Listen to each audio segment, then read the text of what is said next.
जय जोहार तो जय आदिवासी। हमने आर के ठाकुर ने वनराज ठाकुर यहाँ पर आदिवासी समाज ने गाळो दे दी है। एना विषे बे शब्द आपणे बी कहेवा मांगू। पहला तमे आ विडियो जोई लो। जय जोहार, जय आदिवासी, जय भील प्रदेश। हूँ आखा ठाकोर समाज ने कहेवा नथी मांगतो के आखो ठाकोर हेलो नमस्कार मित्रों, जय जोहार, जय आदिवासी, जय भील प्रदेश। अपना माजुभाई मावी ओला आर के ठाकोर वनराज ठाकोर ने बेसिया बीजा लुखावा माटे शुं कीधुं, अपनी माँ बहन दीकरीने बहु गाळो बोले छे खराब खराब, एना माटे शुं कीधुं। चालो तमने विडियो बताडुं अने आर के ठाकोरनो पण विडियो बताडुं, वनराज ठाकोरनो पण विडियो बताडुं। एंड तक देखना और आप हमारे चैनल पर नए हो तो लाइक से सब्सक्राइब कमेंट कर देना और सारू जरूर करना दोस्तों। ये वीडियो सबके पास पहुंचना चाहिए दोस्तों। जय जोहार, जय आदिवासी, जय भील प्रदेश। हूँ आखा ठाकोर समाज ने कहेवा नथी मांगतो के आखो ठाकोर समाज खराब छे। तमारामां आवा लुखाओ छे।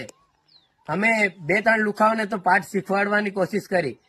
એ મામલો ઠંડો નથી થયો, એના પહેલા જ આ પાછો મામલો ગરમ કરવા એક આવી ગયો છે તમારા સમાજનો। પછી એમ કે છે કે આદિવાસી સમાજના છોકરાઓ પણ અમારા ઉપર ગાળો બોલીને વિડીયો બનાવે। હવે તમે જ કહેવા માંગો કે ઠાકોર સમાજને હું કહેવા માંગુ કે તમે શું કહેવા માંગો? આવા લુખાઓને પકડીને તમે પાઠ નહીં ભણાવી શકો? તમારા સમાજમાં એવા આગેવાનો કોઈ એવા નથી કે આવા લુખાઓને સમજાવી શકે? એમ કેમ વારા પ્રત્યે અમારા મા બહેન ની દીકરીને ગાળો બોલવાનું આવે છે? શું તમારા સમાજને અમે નડીએ છે? તમારું કઈ બગાડી છે અમે? તો પછી તમે કેમ અમારી સાથે ખોટી દાદાગીરી કરીને આવી ગાળો બોલો છો અમારી બહેન બેટીઓને? તમે સુધરી જાઓ, લુખાઓ સુધરી જાઓ। જે દિવસ હાથમાં આવી જાય તો દોસ્તો આવા લુખા માટે કાયદેસરની કાર્યવાહી કરવી જોઈએ અને જેલમાં જવા જોઈએ दोस्तों। तुम्हारे वीडियो सारू लगे हो तो सब्सक्राइब कर देना दोस्तों प्लीज़, एंड शेयर जरूर करना, कमेंट भी जरूर करना दोस्तों। आगे वीडियो भेजना दोस्तों। थैंक यू, जय जोहार, जय आदिवासी।